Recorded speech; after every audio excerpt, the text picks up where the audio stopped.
So I wanted to walk through some of these individual examples. So for ERP, I mentioned we work with a number of ERPs. That includes entering in contracts to make sure billing cycles are there, service schedules are there, and that it ties to the individual contract. So if you have fall color, that fall color is within your schedule. If you have a spring cleanup, that's there. If you're billing extra for leaf removal, that's present.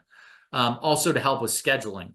Now, the ops people are going to be the master schedulers when you have an absence or something like that. But what we can do is set up the overall schedule when everybody is present, or maybe you have a couple floaters, and set it up so that your ops people, from an administrative standpoint, are tweaking the schedule as opposed to creating the schedule.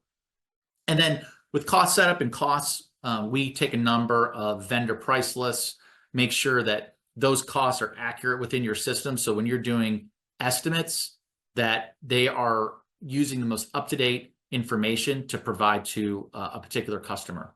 And so as an example, after 45 days with this particular client, we helped them onboard and utilize their ERP system. Generally, what we saw was on the adoption of a new ERP, even the very best, the operation account managers are distracted, and you typically see a 45, actually more like 40 to 60% decline in enhancement sales, just because people are worried about the system and the administrative work versus being forward facing with clients. And so we only had this client only experienced a 5% drop off during that period of time, and then ramped up after that, and also eliminated the need for this particular company to hire additional full-time equivalents, both from an onboard standpoint, initial system implementation, and then ongoing.